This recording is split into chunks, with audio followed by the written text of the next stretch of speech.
Hello दोस्तों इस video में आज हम जानेंगे कि परचेज इंपोर्ट हम कैसे करेंगे एक्सेल के थ्रू। जैसे कि बहुत सारी ऑलरेडी इस पे वीडियोस बन चुकी है, जो बेसिक मोड में भी है, कुछ एडवांस मोड में भी है, बट फिर भी कुछ क्वेश्चंस रह जाते हैं जो वो लोग एक्सेल इंपोर्ट करते हैं कि हम सारी चीज़ों को फॉलो कर रहे हैं लेकिन फिर भी हमारा एक्सेल इंपोर्ट नहीं हो रहा, या फिर हमारे इसमें जीएसटी नहीं आ रहा, या फिर जो आइटम्स हैं वो आइटम इसमें शो नहीं कर रहे। कुछ इस तरह के बहुत फ्रीक्वेंट आस्क क्वेश्चन है जिसके बिहाफ पे हम डिटेल में बात करेंगे इसके अंदर कि क्या-क्या वो दिक्कतें आपको आ सकती है या आ रही होगी पहले से, या फिर आपका अमाउंट किस लिए मैच नहीं होता, इस वजह से वो सारी चीज़ें जो है हम इस वीडियो में क्लियर करेंगे। तो बने रहें दोस्तों इस वीडियो में, और अगर दोस्तों आपका कोई क्वेश्चन हो तो ज़रूर इस वीडियो के कमेंट बॉक्स में आप ज़रूर डालें। और अगर दोस्तों आप चैनल पे नए हैं तो ज़रूर चैनल को सब्सक्राइब करें, क्योंकि इस तरह की इन्फॉर्मेटिव वीडियोज़ हमारी आती रहती है। और पेड सर्विसेज़ लेनी हो या बाय करना हो सॉफ्टवेयर को, तो इसके लिए भी आप हमसे कॉन्टैक्ट कर सकते हैं।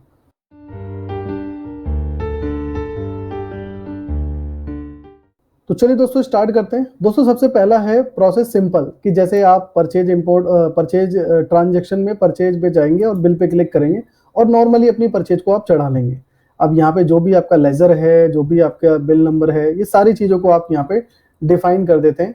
और उसके बाद फिर क्या क्या आइटम आपने बाय किया, कितनी क्वांटिटी आपने बाय करी, ये सारी चीज़ों को आप डिफाइन कर देते हैं यहाँ पे। तो ये तो एकदम बेसिक परचेज हो जाती है आपकी। और यहीं पे अगर आप चाहते हैं कि मेरे पास एक एक्सेल है, या जो मेरा वेंडर है वो मुझे एक एक्सेल देता है और मैं उसी के एक्सेल को इंपोर्ट करना चाहता हूँ, तो दोस्तों आपके पास जो है मल्टीपल वेंडर्स होते हैं। मल्टीपल वेंडर्स जो होते हैं वो मल्टीपल सॉफ्टवेयर को यूज करते हैं। कोई टैली यूज करता है, कोई बिजी यूज करता है, कोई मार्क यूज कर रहा है, कोई अदर सॉफ्टवेयर यूज कर रहा है, कोई क्लाउड सॉफ्टवेयर यूज कर रहा है। तो मल्टीपल वेरिएशन में जो है सॉफ्टवेयर को यूज करते हैं। तो कभी भी किसी का भी जो एक्सेल है, सेम एक्सेल आपके पास नहीं आएगा। सबसे पहले जो क्वेरी है वो यही होती है कि मेरे पास, मैंने एक एक्सेल सेट कर दिया बट फिर और भी मेरे पास एक्सेल आते हैं, वो इसमें एग्जैक्ट मैच नहीं करता या शो नहीं करता। तो यही प्रॉब्लम है कि जो भी आपके पास वेंडर है, हर वेंडर आपको एक अलग ही एक्सेल देगा और सबके लिए आपको एक बार मेथड बनाना है। अब दोस्तों मेथड क्या है कि आप सॉफ्टवेयर को पहले से बता देते हैं कि इस एक्सेल में ए रॉ के अंदर ये है, बी रॉ के अंदर ये है, जो अभी हम सीखने वाले हैं आगे। तो एक मेथड होता है, उस मेथड के थ्रू सॉफ्टवेयर को आप पहले से ही इन्फॉर्म कर देते हैं कि इस एक्सेल में ये चीजें यहाँ पर अवेलेबल है, यहाँ से हमें ये डेटा हमें पिक करना है। तो उस मेथड के थ्रू हम जो है बता देते हैं और उसके थ्रू हम डेटा का सारा इंपोर्ट करते हैं। तो दोस्तों अब हम सबसे पहले समझते हैं कि मेथड आपको बनाना कैसे है और कैसे आपके पास एक्सेल आएगा। तो यहाँ पे दोस्तों मैंने एक एक्सेल जो है बना रखा है ऑलरेडी। तो ये है एक एक्सेल जो कि बेसिक एक्सेल है। ये ऐसा एक्सेल आपको बहुत मुश्किल ही है कि मिल जाए। तो आपको क्या करना है कि समझना इन सारी चीज़ों को कि आपको क्या क्या फॉलो करना है और क्या क्या फॉलो नहीं करना। तो अब जैसे इसमें आप देख पा रहे हैं कि ये प्रोडक्ट है, प्रोडक्ट के नीचे सारे के सारे प्रोडक्ट इसकी लिस्ट है और क्वांटिटी है यहाँ पे। फिर उसके बाद फ्री क्वांटिटी, फिर जो भी इसकी एमआरपी है, डिस्काउंट्स है, मतलब कि जो डिटेल्स आपके ट्रेड के अकॉर्डिंग जो आपको आता है आगे से परचेज, वो सारी डिटेल्स एक एक्सेल में फीड होगी। जैसे यहाँ पे फीड है, ये बहुत सिंपल वे में है। बाकी एक्सेल तो क्या बहुत कॉम्प्लिकेटेड एक्सेल भी होते हैं कि उसमें आपके सारे रॉ भरे होते हैं, जेड तक रॉ भरे होते हैं, लेकिन उसमें वर्किंग सिर्फ 3-4 की होती है। बट उनके सॉफ्टवेयर के अकॉर्डिंग वो सारे रॉ को निकाल के देते हैं। तो अब आपको क्या फॉलो करना है और क्या आपको इसमें इंपॉर्टेंस जो है, हमें इंपोर्ट करने में जो जरूरत होती है वो समझना है। तो सबसे पहले हमें बनाना है मेथड। अब इसके लिए क्या है, सॉफ्टवेयर में कोई भी ऐसा ऑप्शन आपको इनेबल या कोई सेटिंग, कोई भी इतना हार्ड कुछ करना नहीं है। सिंपल सा प्रोसेस है कि आप मास्टर के मेनू में आएंगे और उसके बाद फिर आप मार्क सेटअप में आके एडवांस फीचर में आपको आना है। अब एडवांस फीचर में आने के बाद दोस्तों यहाँ पे एक ऑप्शन आपको मिलेगा, ये जो आप देख पा रहे हैं, इंपोर्ट परचेज। अब इस पे आपको क्लिक करना है और जैसे ही आप इस पे क्लिक करेंगे तो यहाँ पे बहुत सारे आपको ऑप्शंस नजर आएंगे।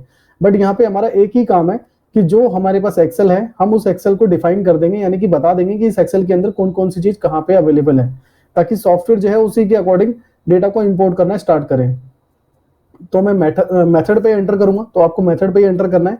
अब यहाँ पे दोस्तों आपको 5 से 6 कैरेक्टर का जो है एक नेम डिफाइन करना है। और ये जो 5 से 6 कैरेक्टर हैं, आप अपनी पार्टी के नाम पर ही डिफाइन करें कि आपको समझ में आ जाए कि हाँ ये मेथड तो इसी पार्टी का है। क्योंकि आगे जब हम डेटा इंपोर्ट करेंगे तो मेथड हमसे पूछेगा कि कौन से मेथड से आप जो है इस डेटा को इंपोर्ट करना चाहते हैं। तो मैं यहाँ पे डिफाइन कर लेता हूँ, सपोज मेरी पार्टी है शर्मा इंटरप्राइजेस प्राइवेट लिमिटेड। तो मैं इसको ऐसा शॉर्ट करूं कि मुझे पता रहे कि यही मेरी पार्टी है। तो मैं इस तरीके से डालता हूँ शर्मा का SHENTPOR प्राइवेट लिमिटेड।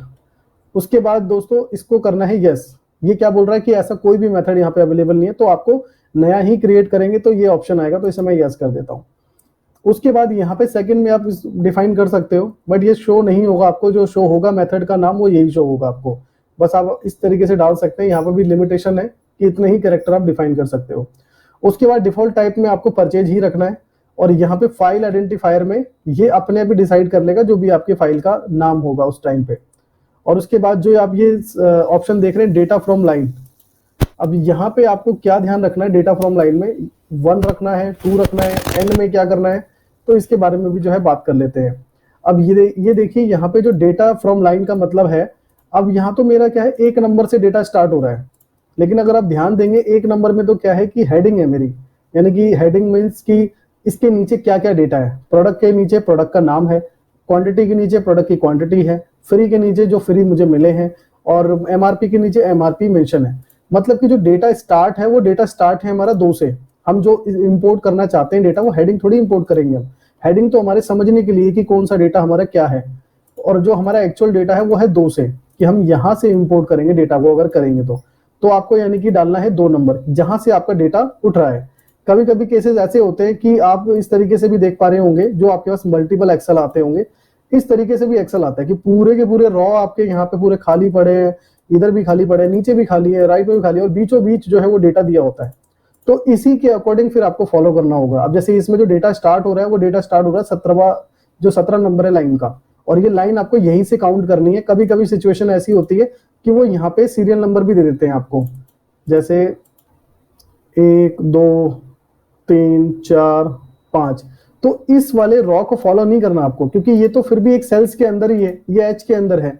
आपको जो फॉलो करना है वो इस सेल्स को फॉलो करना है, जो एक्सेल को बताना है कि एक्सेल में कौन से रॉ में कौन से नंबर पे है वो, तो यहाँ से फॉलो करना है आपको।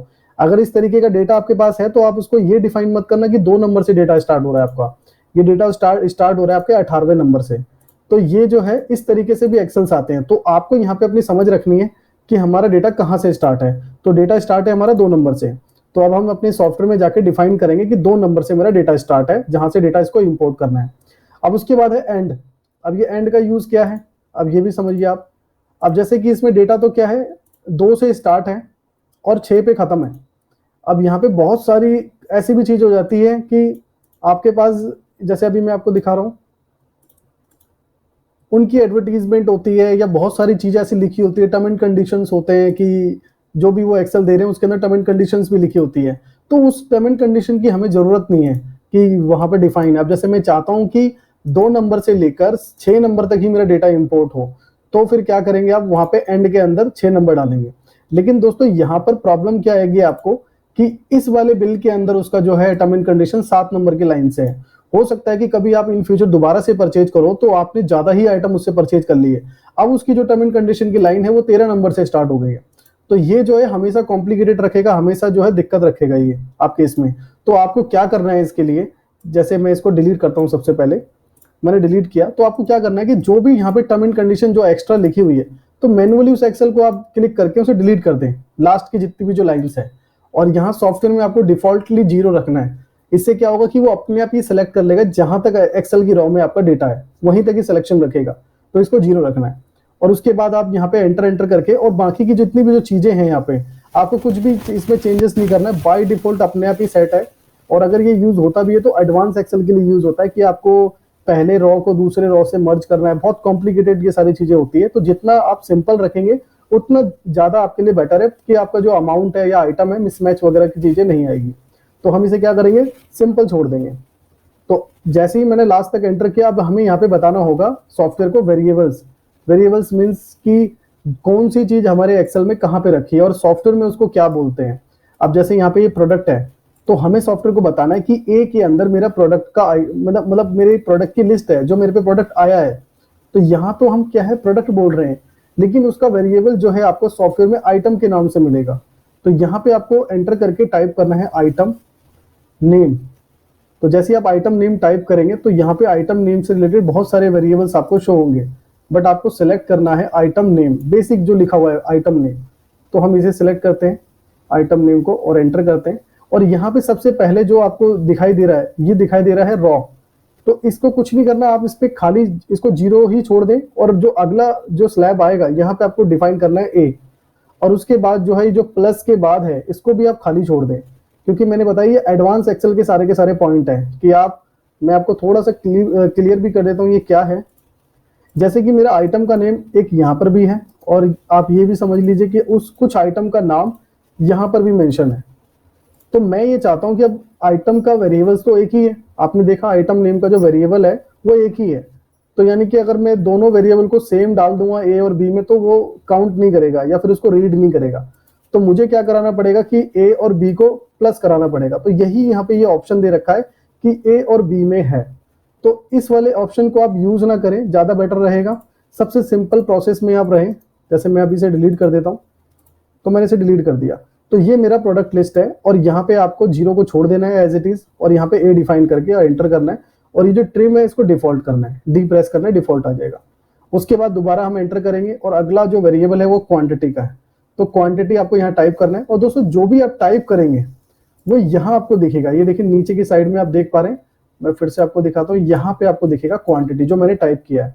अगर यहाँ पे आपकी स्पेलिंग अगर मिस्टेक होती है तो हो सकता है कि वो वेरिएबल आपको ना मिले, क्योंकि ये सारा कुछ जो भी चल रहा है वो सब कुछ एग्जैक्ट स्पेलिंग के ऊपर चल रहा है। क्योंकि यहाँ पे कोई गूगल या ये सारी चीज नहीं है, एग्जैक्ट आप चीजें डालेंगे तभी वो चीज आपके सामने आएगी। तो अब यहाँ पर भी देखिए क्वांटिटी के मेरे पास बहुत सारे वेरिएबल्स शो हो रहे हैं। तो मुझे जो क्वांटिटी सिलेक्ट करना है, जो बेसिक सभी केस में चलता है, वो चलता है आइटम क्वांटिटी ग्रॉस वेट। और अगर इसका वेरिएबल पॉइंट देखेंगे क्या है, तो वो ये है। तो हमें यहाँ पे ये सिलेक्ट करना है, तो मैंने इसको एंटर किया, और ये मेरा बी में है, और इसको मैं डिफॉल्ट करूंगा। उसके बाद मैं दोबारा से चलता हूँ अपने एक्सेल में। अभी देखिए ये फ्री का मतलब क्या है, ये मेरी क्वांटिटी है जो फ्री में मुझे मिली है इसके अंदर। तो मुझे क्या करना पड़ेगा, अब यहाँ पे टाइप करना होगा फ्री क्वांटिटी।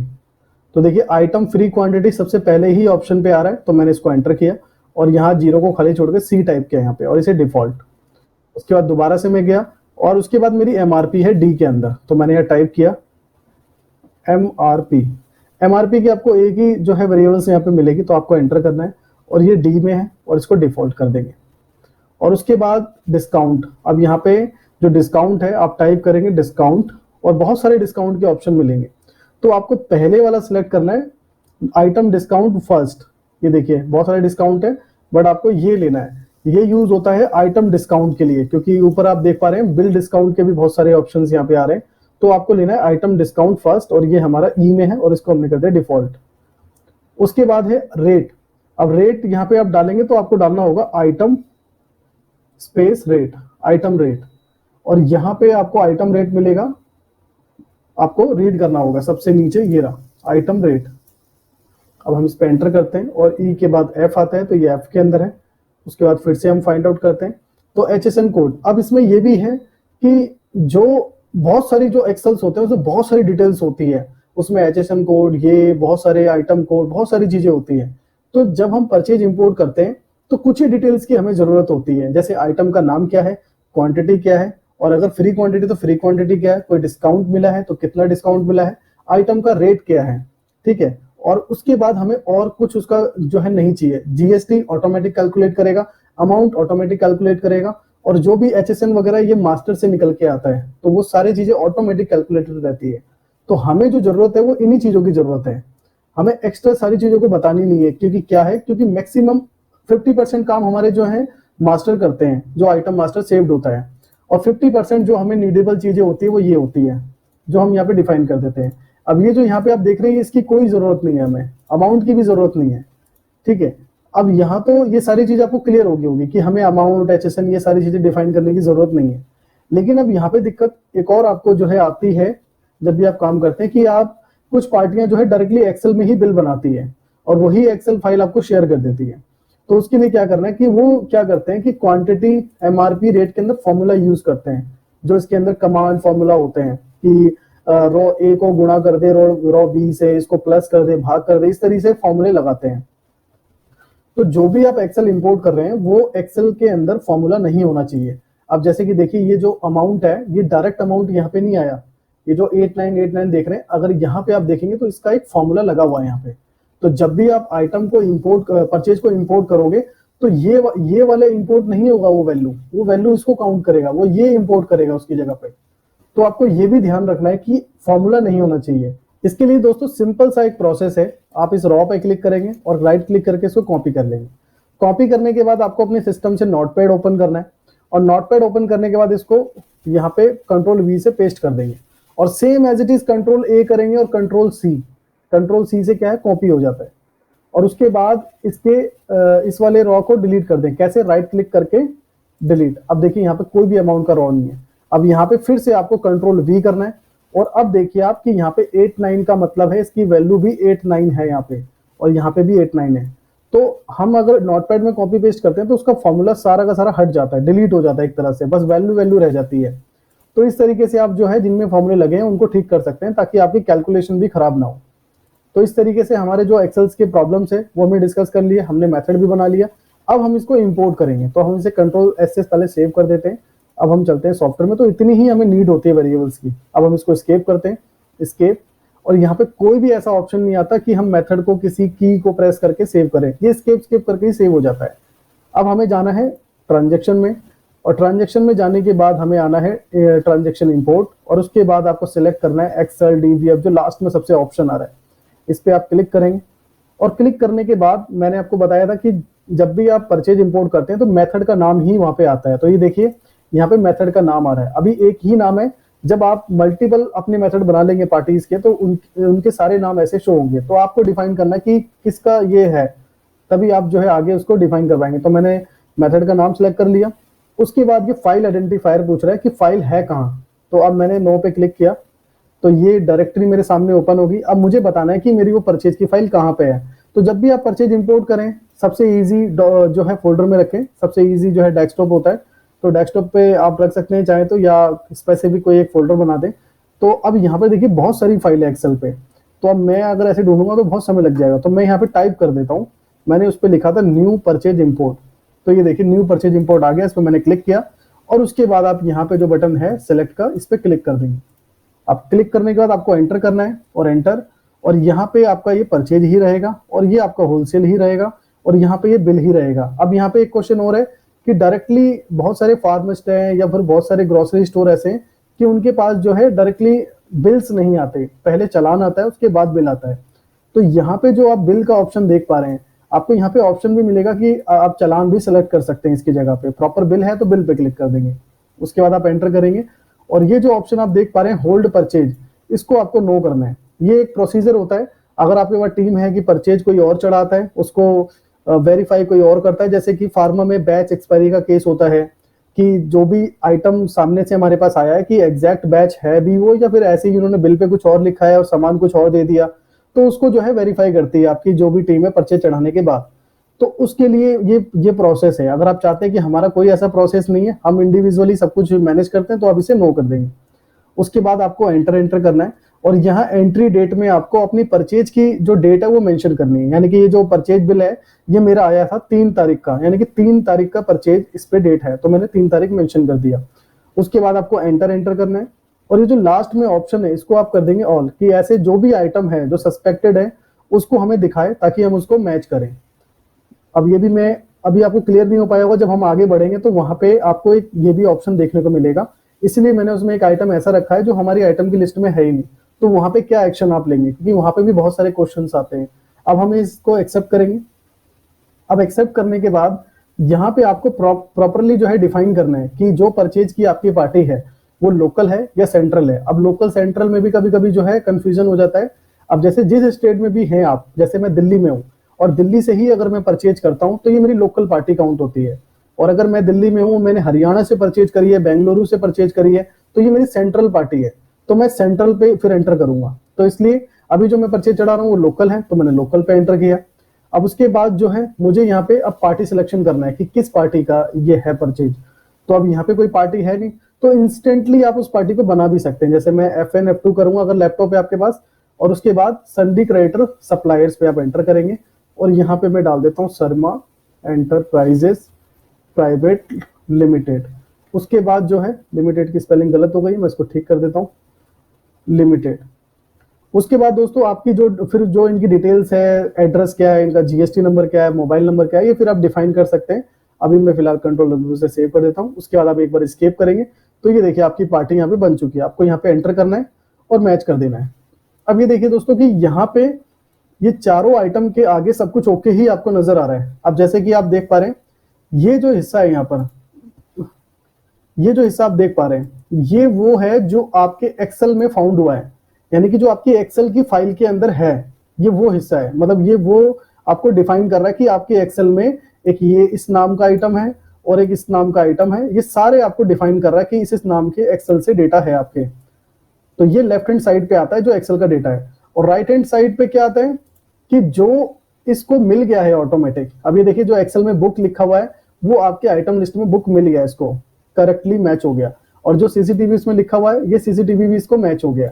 ये जो माउस लिखा हुआ है, ये माउस भी इसको मैच हो गया। लेकिन अभी भी जो है यहाँ पे आप देख पा रहे हैं सबसे फर्स्ट आइटम को मिला ही नहीं आपके आइटम के लिस्ट में कि ये आइटम कहीं से वो फाइंड कर सके। तो अब इसको आपको मैनुअली डिफाइन करना पड़ेगा। और क्यों नहीं मिला उसका कारण भी क्या है, आप सबसे पहले ऐसे अप एंड डाउन का यूज करके उस आइटम पे जाएंगे और एंटर करेंगे। अब ये देखिए कि ये एक्सेल का डेटा है जो ऊपर हमें दिखाई दे रहा है, कीबोर्ड विदाउट लाइट इस पे लिखा हुआ है, और ये हमारी आइटम लिस्ट है जो आप ये देख पा रहे हैं। अब हमारी आइटम लिस्ट में तो कीबोर्ड विदाउट लाइट तो पहले से बना ही नहीं है, तो इस तरीके से यहाँ पे जो है हमें दिक्कतें आती है। तो इसका भी सोल्यूशन है कि आप इंस्टेंटली यहाँ पे इस आइटम को क्रिएट कर सकते हैं। कैसे, आप यहाँ पे F2 करेंगे और यहाँ पे पहले से ही वो फिल हो जाएगा जो भी कैरेक्टर एक्सेल में है आपके। तो यही मेरे कैरेक्टर में, उसमें एक्सेल के कैरेक्टर में है। उसके बाद आपको एंटर करके बस थोड़ा सा आपको यहाँ पे एफर्ट लगाना होगा। अगर आप इसकी कंपनी डिफाइन करना चाहते हैं, जैसे ये जो कीबोर्ड है जेब्रॉनिक्स का है, एसेसरीज में आता है ये मेरे, और ये जो है IT मटेरियल्स है मेरा, और जो भी इसका HSN कोड है ये डिफाइन करना होगा। अब जैसे इसमें 18% टैक्स है, 0 हो रहा था तो मैंने इसे ठीक कर दिया। अब जो भी इसकी MRP है, परचेज रेट है, सेल रेट है, ये सब कुछ डिफाइन हो जाएगा मेरे इंपोर्ट जो मैं कर रहा हूँ एक्सेल से। उसके बाद कंट्रोल W से आप इसे सेव कर देंगे। तो दोस्तों बस यहीं पे आपका वन टाइम जो है टाइम स्पेंड होने वाला है। उसके बाद आप देखिए अब ये आइटम हमारी लिस्ट में आ चुका है। अब हम इस पे एंटर करेंगे और इसको मैच कर देंगे, इसे यस करके। तो हमने मैच कर दिया। अब ऑलमोस्ट जो है हमारा डेटा पूरा का पूरा मैच हो गया। अब यहाँ पे कभी कभी कंफ्यूजन ये भी हो जाता है कि सर यहाँ तो कुछ प्राइस अलग है और यहाँ जो प्राइस है वो अलग है, इसका क्या मतलब है। तो दोस्तों जो भी आपका लास्ट परचेज है वो यहाँ पे आपको दिखाई देता है कि लास्ट टाइम कितने रुपए का या इसकी कॉस्टिंग कितने की थी। जैसे 1541 में मैंने पहले लिया था, अभी जो है मुझे 1455 में आ रहा है। तो ये वो रेट्स हैं, बट इस पे आपको ध्यान नहीं देना, क्योंकि जो ये रेट पिकअप करेगा वो आपके एक्सेल से पिकअप करेगा। जो भी आपने डिफाइन किया है कि मेरे H के अंदर या B में जो है मेरा आइटम का रेट है, वहीं से ये डिफाइन करेगा। तो आपको यहाँ पे ज्यादा वो नहीं करना, बस आपको स्केप करना है आप सेव करने के लिए। और स्केप करने के बाद यहाँ पे आपको 3 ऑप्शन नजर आते हैं, नो करने का और यस करने का और क्विट करने का। तो आपको यस करना है यहाँ पे। तो मैं इसे यस करता हूँ, और यस करने के बाद ये आपको एक्सेप्ट करना है, क्योंकि जब तक एक्सेप्ट नहीं करेंगे तब तक ये इंपोर्ट नहीं करेगा। तो इसको मैंने एक्सेप्ट कर दिया। और एक्सेप्ट करने के बाद देखिए दोस्तों, इसमें जो भी मेरे को स्कीम आई थी 89 + 2 32 + 2 ये आ गया। और जो भी डिस्काउंट डिफाइन था, अभी हम इसको एक्सेल के डेटा से भी मैच करते हैं। ये देखिए मैं एक्सेल में चलता हूं। अब देखिए बुक मेरा आइटम है, 89 इसकी क्वांटिटी है, 2 मुझे फ्री मिला है इसके अंदर। तो अब हम इसको मैच करते हैं। ये देखिए मेरा बुक का आइटम है, मैं आपको यहाँ पे इंडिकेशन में दिखा देता हूँ। ये बुक आइटम है, 89 मेरी क्वांटिटी है, +2 का मतलब है फ्री, कि 2 मुझे इसमें फ्री मिले हैं। और 101 का मेरे पास परचेज रेट है इसका, 101 रुपए का। तो अब मैं चलता हूँ एक बार एक्सेल में कि मेरे को परचेज रेट क्या मिला है इसमें। तो ये देखिए परचेज रेट मेरा 101 रुपए का है। यहाँ पे अगर देख पा रहे हैं आप, परचेज रेट 101 रुपए का, और इसमें मुझे 5% डिस्काउंट भी मिला है। तो अब मैं चलता हूँ मैच करने की, मुझे डिस्काउंट कितना मिला इसमें। तो ये देखिए यहाँ पे डिफाइन जो है एक्सेल से ये डिफाइन हो रखा है कि मेरे को 5% का डिस्काउंट भी यहाँ पे मिला हुआ है। तो ये भी आपको क्लियर हो गया। अब इसमें ऐसे ही जो बाकी के आइटम है इसको भी अगर मैच करेंगे तो दोस्तों ये मैच हो जाएगा आपका, क्योंकि सब कुछ आपके सामने है। तो आप स्क्रीन को रोककर भी जो है इसको मैच कर सकते हैं। लेकिन अब हमें इसकी जरूरत नहीं पड़ी इसके अंदर। अब इसमें देखिए अब जैसे ही चलते हैं तो ये जो अमाउंट है आफ्टर GST है, जो भी इनके अंदर GST है उसके बाद का ये अमाउंट है।